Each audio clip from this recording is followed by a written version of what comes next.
하거든 함께 밥을 먹어라. 격식을 차리는 자리에서는 가면을 쓸 수 있어도 밥상에서는 본색이 드러난다. 정약용은 평생 수많은 사람을 만났다. 관료로 일할 때, 학자로 공부할 때, 유배지에서 백성들과 생활할 때, 양반도 만났고, 상인도 만났고, 천민도 만났다. 그리고 그는 깨달았다. 사람의 진짜 모습은 밥상에서 드러난다는 것을. 격식을 차리는 자리에서는 누구나 점잖아 보인다. 공손하고 예의 바르고 그럴듯하게 말한다. 하지만 밥상은 다르다. 밥상은 사람이 가장 방심하는 자리다. 배고플 때, 편안할 때, 격식이 없을 때, 그때 본성이 튀어나온다. 정약용은 말했다. 책상에서는 성인처럼 말하던 자도 밥상에서는 본색을 드러낸다. 오늘은 정약용이 평생 관찰하고 기록한 식사 자리에서 절대 함께해서는 안 되는 사람들의 유형을 이야기하려 한다. 이 사람들은 회의실에서는 멀쩡해 보여도 밥상에서 정체가 드러난다. 정약용 자신도 이런 사람들 때문에 배신당하고 모함당했다. 그래서 그는 더욱 밥상을 중요하게 여겼다. 밥상이야말로 사람의 진면목을 보여주는 가장 정직한 거울이기 때문이다. 그럼 과연 어떤 사람들이 함께해서는 안 될 사람들의 유형인가? 첫째, 아랫사람에게 함부로 하는 사람이다. 식당 종업원에게 함부로 하는 사람과는 절대 일하지 마라. 목소리 크게 부르고 반말하고 무시하는 사람 말이다. 정약용이 한양에서 벼슬 할 때의 일이다. 어느 날 한 양반이 정약용을 찾아왔다. 사업 협력을 제안하며 함께 식사를 하자고 했다. 정약용은 한양의 작은 주막에서 그 양반을 만났다. 음식이 나왔는데 그 양반은 계속 주막 주인을 불렀다. 야, 이거 다시 데워와. 물 좀 가져와, 빨리. 야, 반찬 더 달라니까. 말투도 거칠고 태도도 오만했다. 주막 주인은 고개를 숙이며 죄송하다고 했지만 그 양반은 계속 짜증을 냈다. 정약용은 조용히 밥을 먹다가 그냥 자리에서 일어났다. 죄송하지만 오늘은 여기까지 하겠소. 그 양반은 당황했다. 정선비, 아직 이야기도 제대로 못했는데요. 정약용은 말했다. 밥은 다 먹었으니 됐소.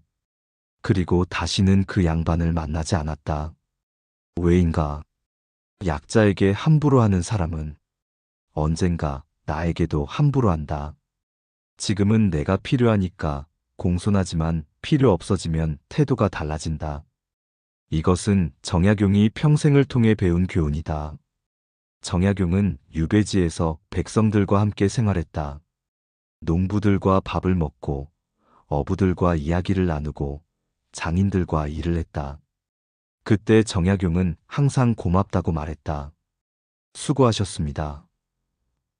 잘 먹겠습니다. 신분이 낮다고 해서 함부로 대하지 않았다.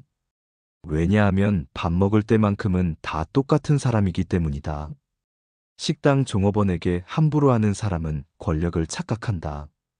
돈 내는 사람이 갑이라고 생각한다. 목소리가 큰 사람이 이긴다고 생각한다. 틀렸다. 진짜 강한 사람은 약한 사람에게 더 친절하다. 왜냐고? 자기가 강하다는 것을 증명할 필요가 없으니까. 약한 사람에게 힘을 과시하는 것은 자기가 약하다는 증거다. 정약용은 임금을 만나도 백성을 만나도 똑같이 예를 갖췄다. 사람은 다 똑같다. 직책이 다를 뿐이다. 신분이 다를 뿐이다. 밥상에서 종업원에게 함부로 하는 사람은 관청에서 아랫사람을 어떻게 대할지 뻔하다. 호통치고 무시하고 갑질한다. 그런 사람 밑에서는 아무도 제대로 일하지 못한다. 두려워서 일하는 사람은 창의력이 없다. 정약용이 목민심서를 쓸 때 강조한 것이 바로 이것이다. 백성을 다스리는 자는 백성을 자식처럼 여겨야 한다. 아랫사람을 함부로 대하는 자는 결코 좋은 관리가 될 수 없다. 게다가 이런 사람은 상황이 바뀌면 태도도 바뀐다. 지금은 나에게 잘하지만 내가 약해지면 어떻게 나올지 모른다. 거래처가 힘들어지면 어떻게 대할지 뻔하다. 정약용 자신도 이런 경험을 했다. 관직에 있을 때는 아첨하던 사람들이 유배를 가자 돌아섰다. 심지어 모함하고 비난했다. 그들의 진짜 모습은 권력이 사라진 후에야 드러났다. 그래서 정약용은 말했다. 사람을 볼 때 그 사람이 나에게 어떻게 하는지 보지 마라. 그 사람이 자기보다 약한 사람에게 어떻게 하는지 보라. 그게 진짜 모습이다. 한양에서 어느 고관이 정약용을 찾아온 적이 있다.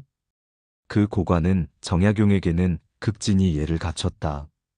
하지만 수행하는 하인에게는 발로 차고 욕을 했다. 정약용은 그 모습을 보고 바로 알았다. 아, 이 사람은 겉과 속이 다르구나. 그리고 그 고관과의 교류를 끊었다. 나중에 그 고관은 부정부패로 탄핵당했다. 정약용의 판단이 옳았던 것이다. 밥상에서 아랫사람에게 함부로 하는 사람의 특징이 또 있다. 그들은 자신이 하는 행동이 잘못됐다는 것을 전혀 모른다. 오히려 당연하다고 생각한다. 내가 돈을 내는데 뭐가 문제야? 종업원이 일을 제대로 안 하니까 화내는 거지. 이렇게 자기 합리화를 한다. 하지만 진실은 다르다. 그들은 자신보다 약한 사람 앞에서만 강한 척한다. 자신보다 강한 사람 앞에서는 쥐처럼 조용하다. 정약용은 이런 사람을 겉과 속이 다른 위선자라고 불렀다. 정약용 자신은 평생 이렇게 살려고 노력했다. 유배지에서 만난 백성들에게도 존중했고, 아이들에게도 예를 갖췄고, 심지어 동물에게도 함부로 하지 않았다. 왜냐하면 그것이 진정한 군자의 도리라고 믿었기 때문이다. 약자에게 친절한 것이 진짜 강함이다. 이것이 정약용의 신념이었다. 그래서 밥상에서 종업원에게 함부로 하는 사람을 보면 즉시 경계했다. 그 사람의 본성이 드러났기 때문이다. 여러분도 기억하라. 밥상에서 종업원을 어떻게 대하는지 보라. 그것이 그 사람의 진짜 모습이다. 공손하게 대하면 군자여, 함부로 대하면 소인이다. 둘째, 상대방의 식사 속도를 전혀 신경 쓰지 않는 사람이다. 상대방이 얼마나 먹었는지, 빠른지 느린지, 아예 안 보는 사람과도 절대 일하지 마라. 자기 페이스로만 먹고 상대방은 완전히 무시하는 사람 말이다. 정약용이 강진 유배지에 있을 때의 일이다. 어느 선비가 정약용을 찾아왔다. 학문을 배우고 싶다며 제자가 되고 싶다고 했다. 정약용은 그 선비와 함께 소박한 식사를 했다. 유배지라 음식이 풍성하지는 않았지만 정성껏 준비한 식사였다. 정약용은 항상 밥을 천천히 먹는다. 음식을 음미하고 감사하며 천천히 씹는다. 하지만 그날은 조금 더 천천히 먹었다. 상대방이 어떻게 먹는지 보고 싶었으니까. 그런데 그 선비는 정약용을 전혀 안 봤다. 자기 속도로만 먹었다. 빠르지도 느리지도 않게 그냥 자기 리듬대로. 정약용은 아직 절반도 안 먹었는데 그 선비는 벌써 다 먹고 숟가락을 놓았다. 한 번도 정약용 쪽을 안 봤다. 정약용이 얼마나 먹었는지, 느린지 빠른지 관심이 없었다. 그냥 앉아서 정약용을 기다렸다. 정약용은 천천히 밥을 다 먹었다. 그리고 그 자리에서 제자로 받아들이지 않기로 결정했다. 왜냐고? 상대방 속도를 안 보는 사람은 협업을 모른다. 같이 한다는 개념이 없다는 뜻이다. 일도 마찬가지다. 팀으로 일하는데 상대방의 진행 상황을 안 본다. 자기 일만 하고 팀 전체는 신경 안 쓴다. 정약용은 목민심서를 쓸 때 수많은 자료를 모았다. 역사서도 보고 법전도 읽고 백성들의 이야기도 들었다. 그 과정에서 함께 일하는 제자들이 있었다. 정약용은 항상 제자들의 진행 상황을 확인했다. 이 부분은 어디까지 했는가? 저 자료는 찾았는가? 혹시 어려운 점은 없는가? 한 사람이 빠르면 속도를 조정했다. 한 사람이 느리면 도움을 줬다. 혼자 일하는 게 아니니까. 밥도 마찬가지다. 혼자 먹는 게 아니라 같이 먹는 것이다. 상대방이 얼마나 먹었는지 봐야 한다. 아직 반도 안 먹었으면 나도 속도를 늦춘다. 거의 다 먹었으면 나도 마무리한다. 그게 배려고 협업이다. 상대방 속도를 안 보는 사람은 두 가지 문제가 있다. 첫째, 관찰력이 없다. 옆 사람이 편한지 불편한지 아예 신경을 안 쓴다. 자기 세계에만 빠져 있다. 정약용은 말했다. 군자는 항상 주변을 살핀다. 소인은 자기만 본다. 팀으로 일할 때 가장 중요한 것이 무엇인가? 상대방을 보는 것이다. 누가 빠른지, 누가 느린지, 누가 힘든지. 그것을 봐야 속도를 맞춘다. 밥상에서 상대방을 안 보는 사람은 현장에서도 팀원을 안 본다. 프로젝트가 밀리는지, 누가 과부하인지 전혀 모른다. 자기 일만 한다. 정약용이 흠음신서를 편찬할 때의 일이다. 여러 제자들과 함께 법률서를 정리하고 있었다. 한 제자는 매우 빨랐고 한 제자는 느렸다. 정약용은 빠른 제자에게 말했다. 네가 빠른 것은 좋으나 다른 사람의 속도도 보아라. 혼자 빨리 가면 팀이 따라오지 못한다. 그리고 느린 제자에게는 도움을 줬다. 어디가 어려운가? 함께 풀어보자. 전체가 함께 가야 하니까. 둘째, 리듬을 맞출 줄 모른다. 빠르든 느리든 중요한 것은 같이 가는 것이다. 혼자 빨리 가면 팀이 따라오지 못한다. 혼자 느리면 팀이 기다려야 한다. 맞춰야 한다. 정약용은 유배지에서 백성들과 함께 농사를 지을 때 항상 전체 속도를 봤다. 어느 사람이 빠르고 어느 사람이 느린지. 그것을 보고 조정했다. 빠른 사람은 늦추고 느린 사람은 도왔다. 전체가 함께 가야 하니까. 밥도 마찬가지다. 정약용도 밥을 빨리 먹을 때가 있다. 하지만 상대방이 있으면 본다. 상대방이 느리면 자신도 늦춘다. 상대방이 빠르면 자신도 맞춘다. 그게 함께 식사하는 것이다. 상대방을 아예 안 보고 자기 속도로만 먹는 사람은 일할 때도 혼자 한다. 팀 회의를 해도 자기 생각만 한다.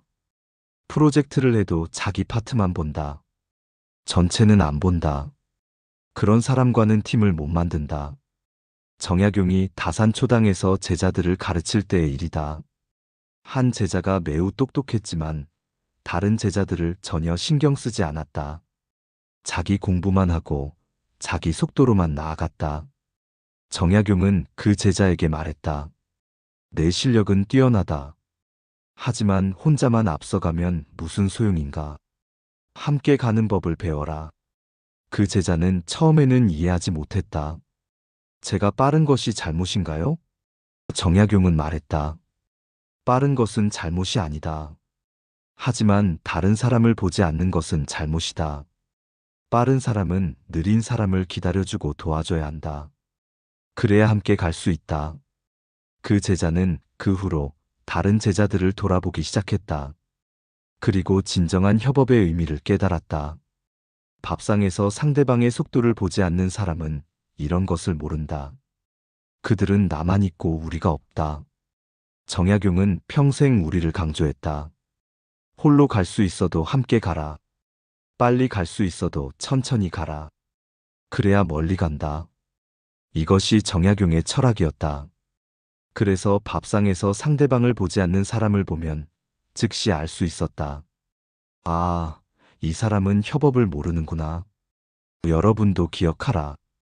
밥을 먹을 때 상대방을 보라. 상대방이 얼마나 먹었는지, 편한지 불편한지. 그것을 보고 자신의 속도를 조정하라.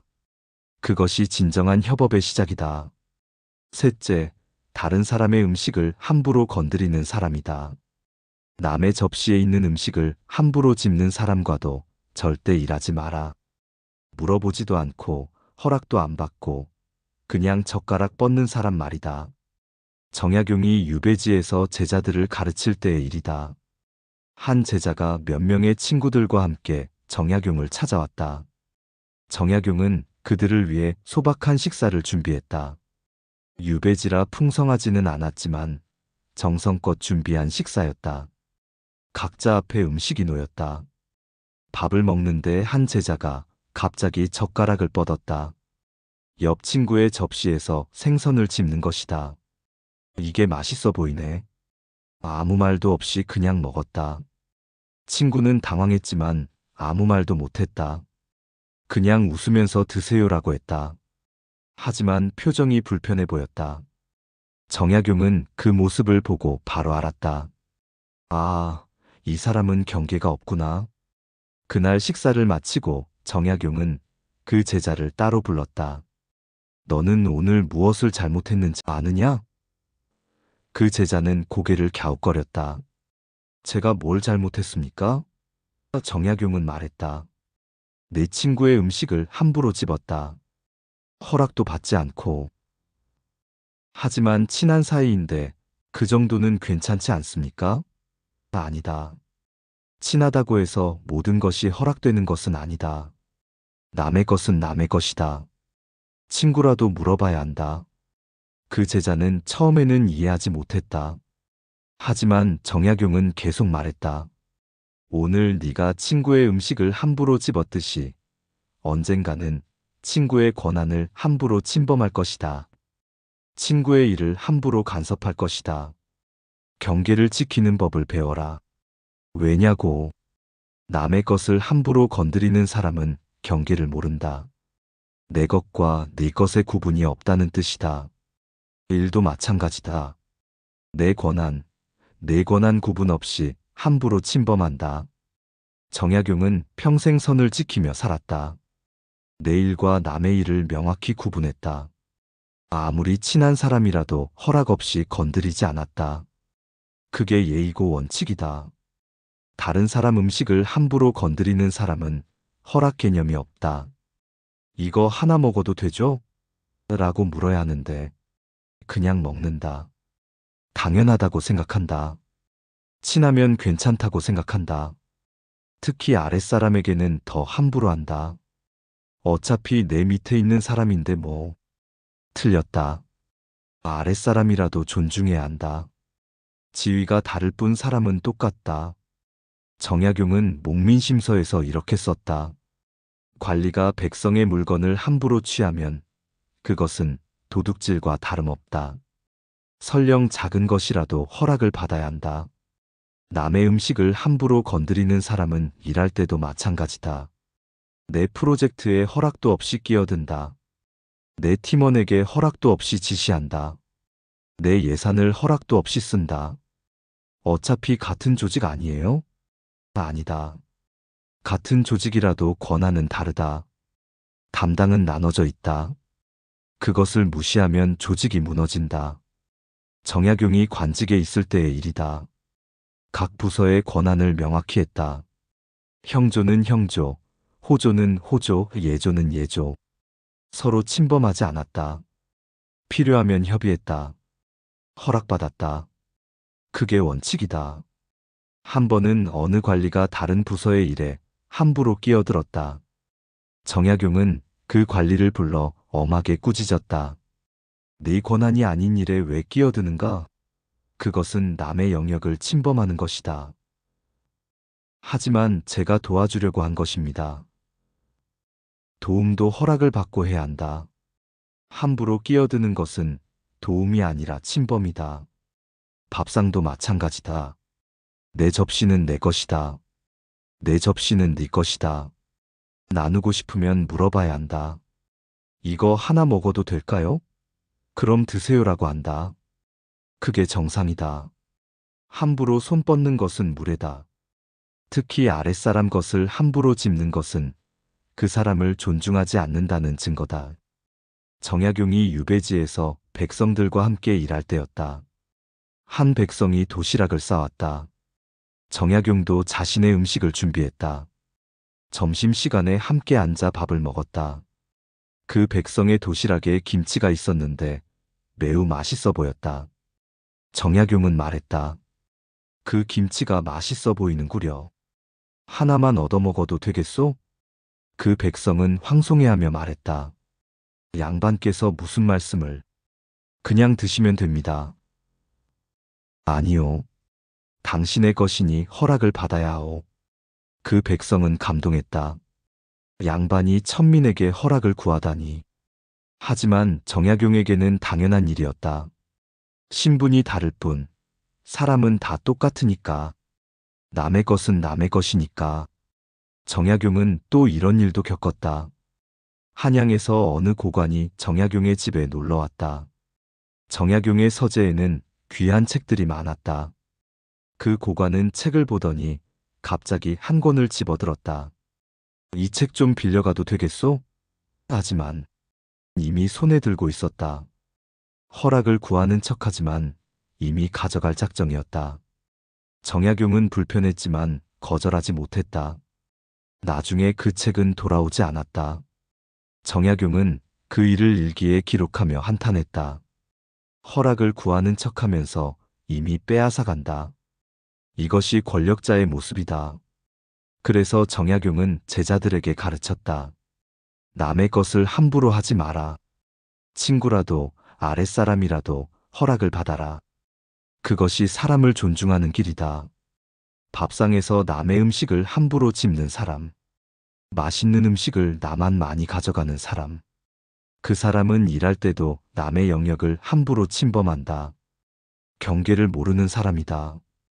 그런 사람과는 함께 일할 수 없다. 여러분도 기억하라. 아무리 친해도 남의 것은 남의 것이다. 허락을 구하라. 그것이 진정한 예의다. 넷째, 식사 중에 다른 일을 하는 사람이다. 밥 먹으면서 다른 생각을 하거나 딴짓을 하는 사람과는 절대 일하지 마라. 정약용이 강진 유배지에 있을 때의 일이다. 한 젊은 선비가 정약용을 찾아왔다. 학문을 배우고 싶다며 제자가 되고 싶다고 했다. 정약용은 그 선비와 함께 식사를 했다. 음식이 나왔다. 정약용은 밥을 먹기 시작했다.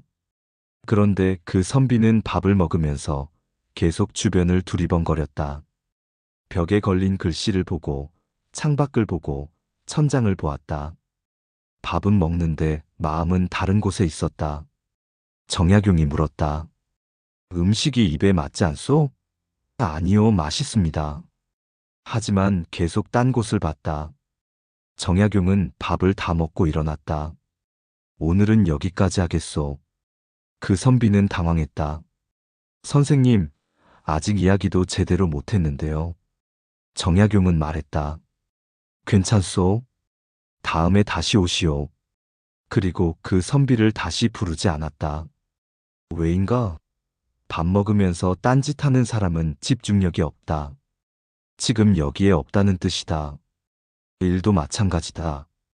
회의 중에도 딴 생각하고 프로젝트 중에도 다른 것을 한다. 정약용은 밥 먹을 때 밥만 먹었다. 10분이든 20분이든 그 시간 동안은 오로지 밥에 집중했다. 책도 안 보고 글도 안 쓰고 말도 최소한으로 했다. 왜냐고. 밥 먹는 시간은 밥 먹으라고 있는 것이니까.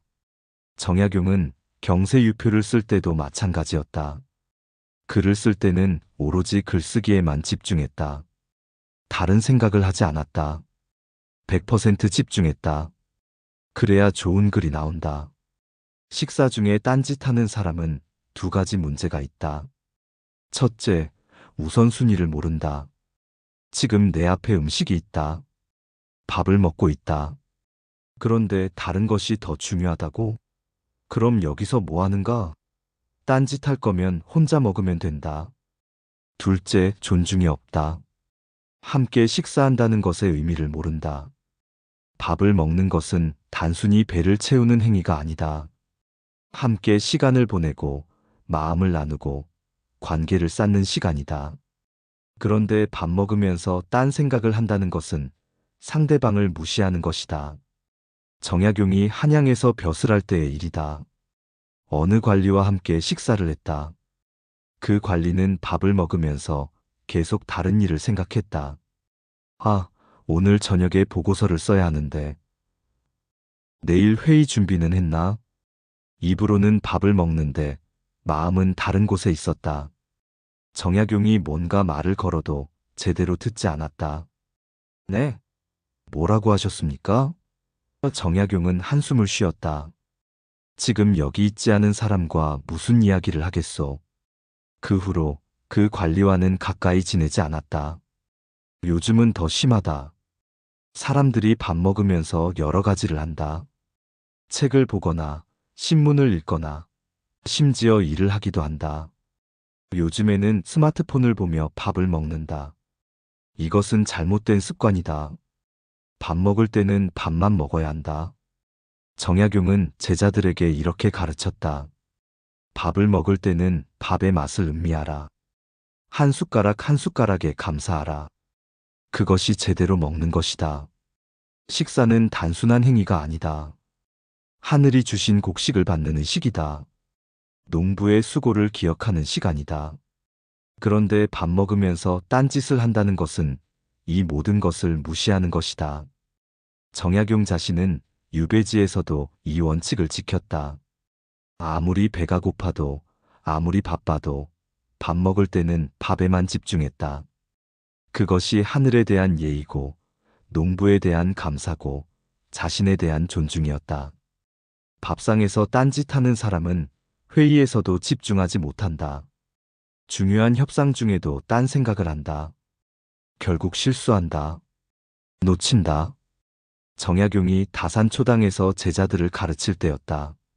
한 제자가 수업 중에 계속 딴 생각을 했다. 정약용이 뭔가 설명해도 제대로 듣지 않았다. 정약용은 그 제자를 불러 말했다. 네가 지금 여기 있지 않으면 무엇을 배우겠느냐? 배우는 시간에는 배움에만 집중하라. 먹는 시간에는 먹기에만 집중하라. 그것이 진정한 집중이다. 그 제자는 그 후로 밥을 먹을 때도 공부할 때도 100% 집중하기 시작했다. 그리고 크게 성장했다. 집중력은 습관이다. 밥상에서 집중하지 못하는 사람은 어디서도 집중하지 못한다. 정약용은 말했다. 작은 일에 집중하지 못하는 자는 큰 일도 이루지 못한다. 밥 먹는 것은 작은 일처럼 보이지만 사실은 큰 일이다. 그 작은 일에 집중하는 습관이 쌓여서 큰 일을 이루는 집중력이 된다. 여러분도 기억하라. 밥 먹을 때는 밥만 먹어라. 다른 생각을 하지 마라. 딴짓을 하지 마라. 그것이 진정한 집중이고, 진정한 예의고, 진정한 존중이다. 다섯째, 음식을 낭비하는 사람이다. 밥을 남기거나 음식을 함부로 하는 사람과도 절대 일하지 마라. 정약용이 유배지에 있을 때의 일이다. 어느 양반이 정약용을 찾아왔다. 그 양반은 한양에서 온 부유한 상인이었다. 사업 제안을 하러 왔다고 했다. 정약용은 소박한 식사를 대접했다. 유배지라 풍성하지는 않았지만 정성껏 준비한 식사였다. 그런데 그 양반은 음식을 보더니 코웃음을 쳤다. 이게 전부입니까? 그리고 몇 숟가락 먹더니 그만 먹었다. 밥은 절반 이상 남기고 반찬도 거의 남겼다. 입맛이 없어서요. 정약용은 그 모습을 보고 매우 불편했다. 하지만 아무 말도 하지 않았다. 식사를 마치고 그 양반이 사업 이야기를 꺼냈지만 정약용은 관심을 보이지 않았다. 죄송하지만 협력하기 어려울 것 같소. 그 양반은 당황했다. 왜 그러십니까? 정약용은 조용히 말했다. 음식을 함부로 하는 사람과는 일하고 싶지 않소. 음식이 제 입맛에 안 맞았을 뿐인데 음식을 만든 사람의 수고를 생각해 보았소? 곡식을 기른 농부의 땀을 생각해 보았소?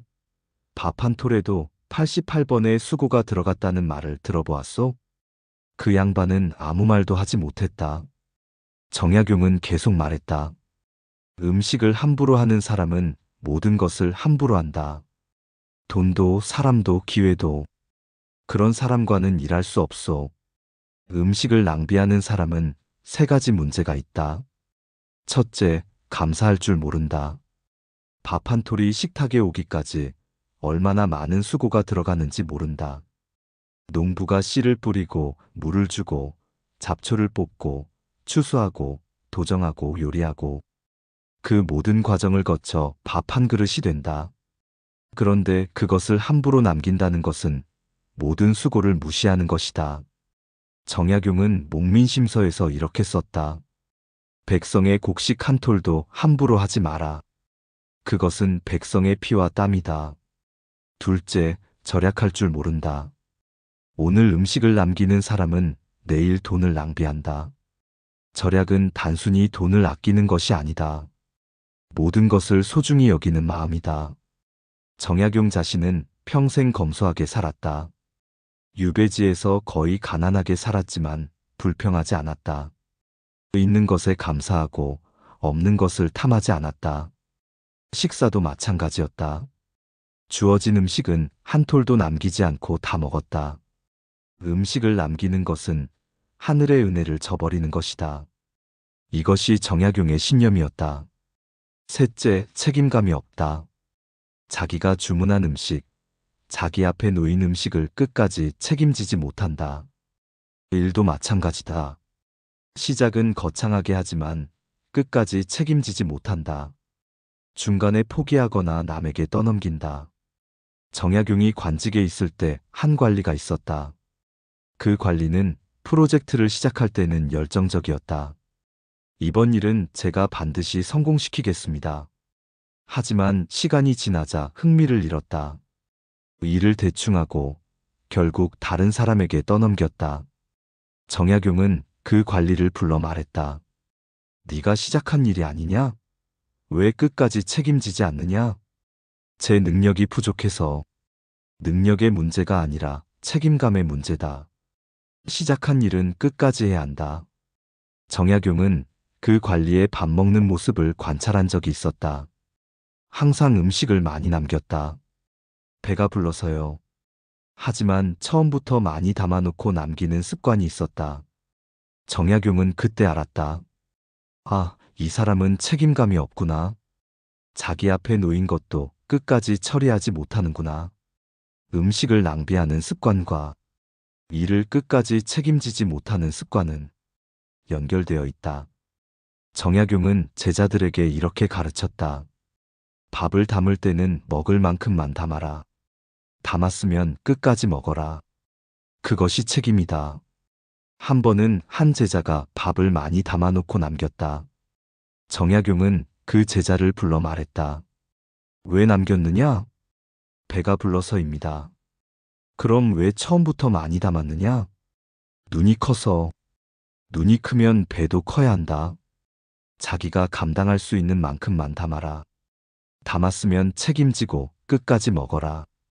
그 제자는 그 후로 밥을 적당히 담고 남기지 않았다. 그리고 일을 할 때도 자기가 할 수 있는 만큼만 맡고 끝까지 책임지게 되었다. 정약용이 다산초당에서 흠음신서를 편찬할 때였다. 수많은 자료를 정리하고 수많은 글을 써야 했다. 제자들도 함께 도왔다. 한 제자가 말했다. 선생님, 이 일은 너무 방대합니다. 일부는 포기하시는 게 어떻습니까? 정약용은 단호하게 말했다. 시작한 일은 끝까지 해야 한다. 중간에 포기하는 것은 모든 수고를 헛되게 만드는 것이다. 그리고 정약용은 끝까지 흠음신서를 완성했다. 18년의 유배 생활 동안 포기하지 않고 완성했다. 이것이 정약용의 책임감이었다. 밥상에서 음식을 낭비하는 사람은 이런 책임감이 없다. 시작은 화려하게 하지만 끝은 흐지부지하게 만든다. 그런 사람과는 큰 일을 함께 할 수 없다. 정약용은 또 이렇게 말했다. 음식을 남기는 자는 복을 남긴다. 음식을 아끼는 자는 복을 쌓는다. 이것은 단순히 미신이 아니다. 음식을 아끼는 마음이 모든 것을 아끼는 마음으로 확장된다. 사람을 아끼고 기회를 아끼고 관계를 아낀다. 그런 사람이 결국 성공한다. 여러분도 기억하라. 밥을 남기지 마라. 먹을 만큼만 담고 담았으면 끝까지 먹어라. 그것이 감사고 책임이고 복을 쌓는 길이다. 여섯째, 혼자만 잘 먹는 사람이다. 함께 식사하는데 혼자만 좋은 것을 먹거나 혼자만 많이 먹는 사람과도 절대 일하지 마라. 정약용이 유배지에 있을 때의 일이다. 몇몇 선비들이 정약용을 찾아왔다. 함께 공부하고 싶다고 했다. 정약용은 그들과 함께 식사를 했다. 음식이 여러 가지 나왔다. 그 중에 생선이 하나 있었는데 가장 맛있어 보였다. 한 선비가 그 생선을 자기 앞으로 당겼다. 그리고 혼자 다 먹었다. 다른 선비들은 먹고 싶었지만 아무 말도 못했다. 이미 그 선비가 다 가져갔으니까. 정약용은 그 모습을 보고 안타까웠다. 식사를 마치고 정약용은 그 선비를 따로 불렀다. 오늘 생선을 혼자 다 먹었는가? 네, 제가 생선을 좋아해서요. 다른 사람들도 먹고 싶었을 텐데 그들은 아무 말도 안 했는데요. 정약용은 한숨을 쉬었다. 말을 안 한다고 해서 원하지 않는 것이 아니다. 함께 먹는다는 것은 함께 나눈다는 뜻이다. 좋은 것을 혼자 차지하는 것은 이기심이다.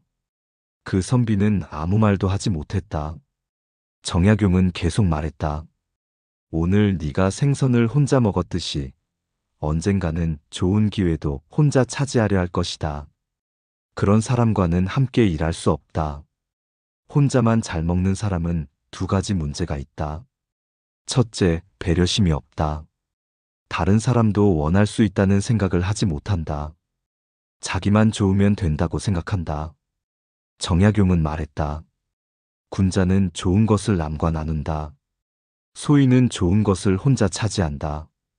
둘째, 이기적이다. 팀으로 일할 때도 좋은 것은 자기가 가져가려 한다.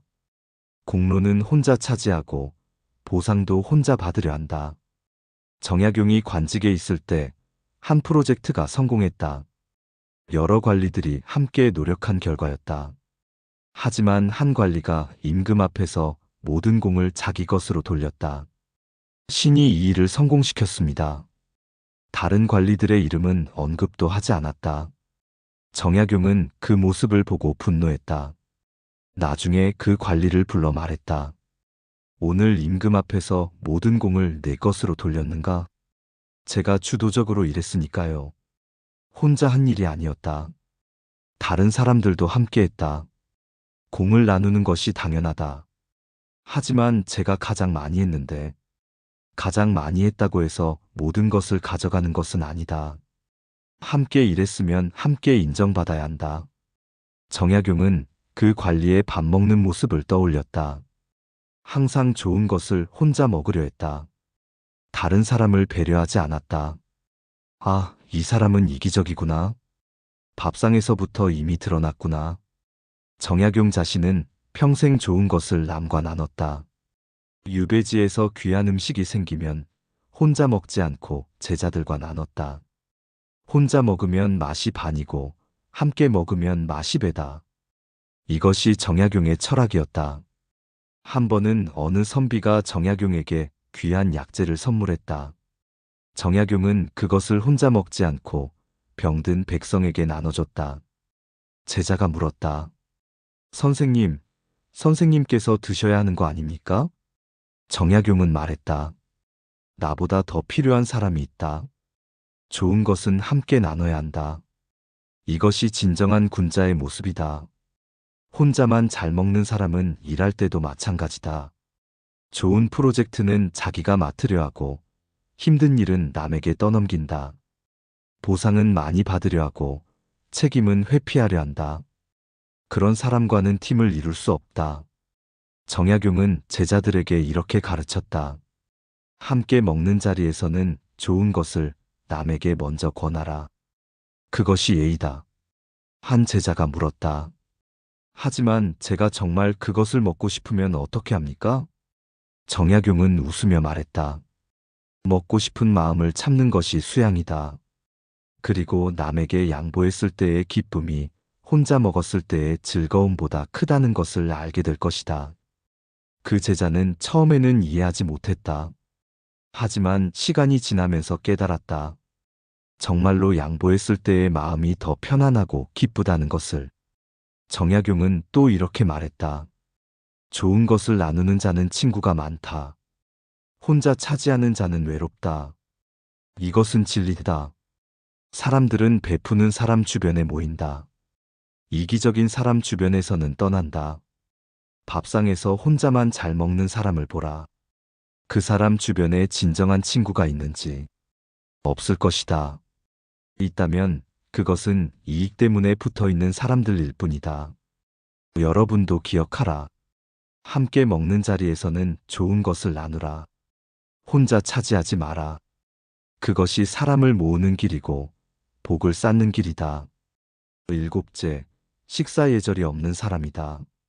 입을 벌리고 먹거나 소리를 내며 먹거나 지저분하게 먹는 사람과도 절대 일하지 마라. 정약용이 한양에서 관직에 있을 때의 일이다. 어느 지방관리가 정약용을 찾아왔다. 승진을 부탁하러 왔다고 했다.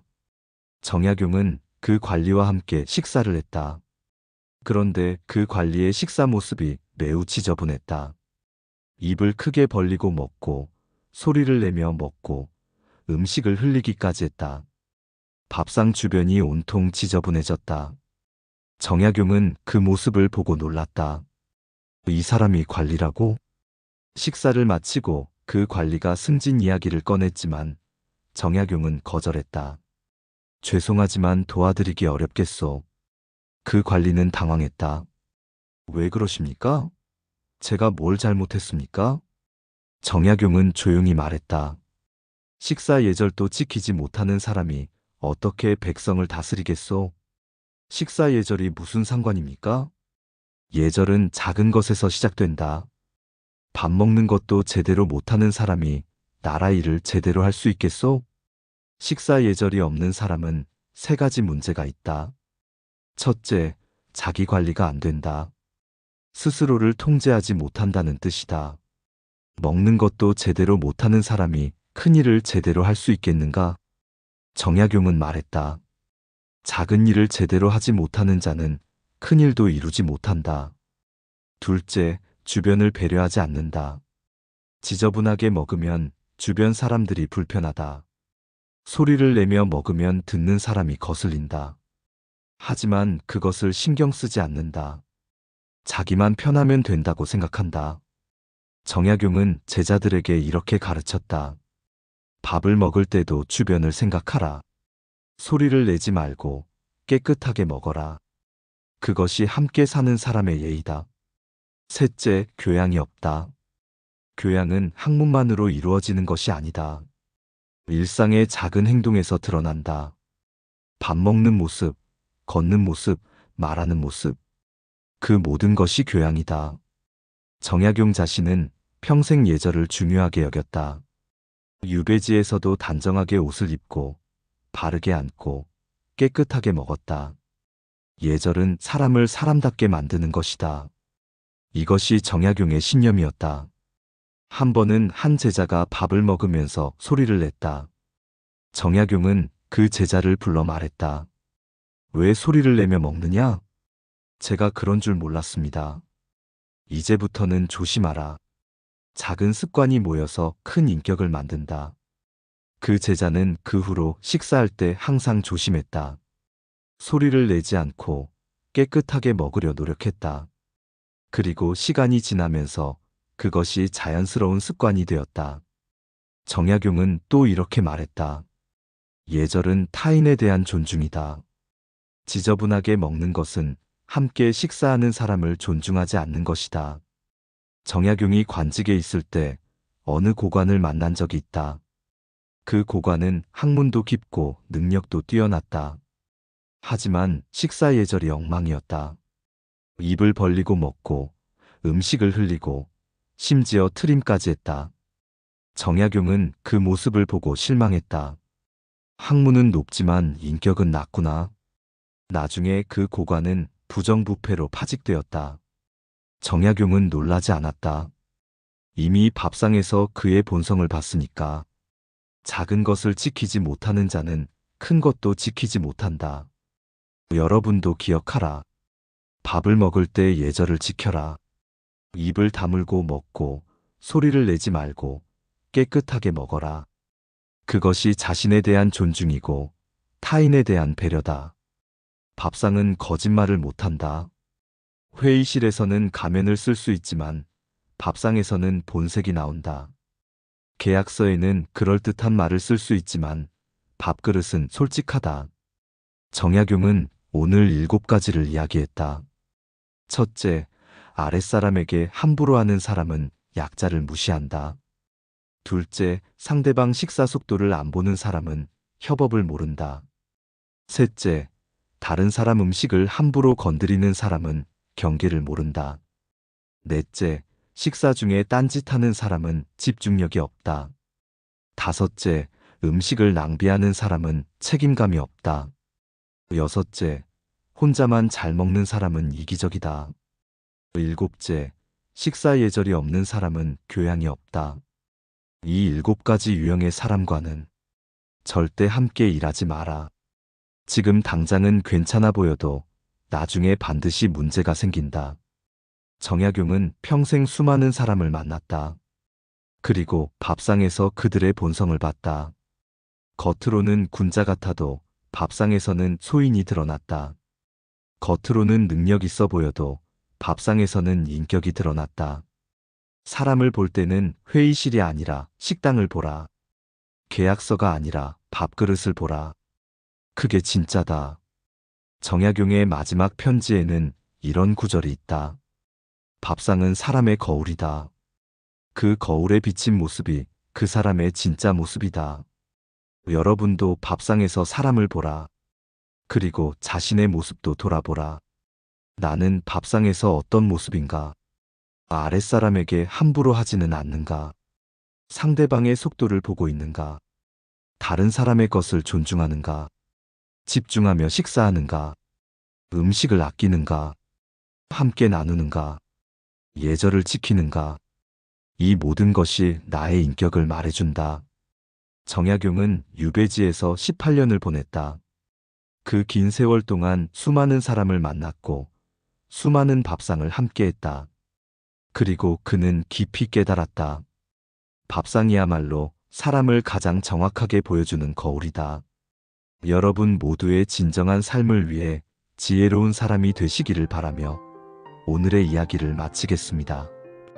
끝까지 시청해 주셔서 진심으로 감사드립니다. 오늘 편지가 여러분에게 조금이라도 도움이 되었다면 구독과 좋아요 부탁드리겠습니다. 여러분이 좋아하고 사랑하는 가족, 친지, 친구, 지인들에게도 이 영상을 전달해 주세요. 그들에게도 큰 도움이 될 것입니다. 아울러 여러분 마음에 작은 울림이라도 있었다면 감동입니다라는 댓글 부탁드립니다. 감사합니다.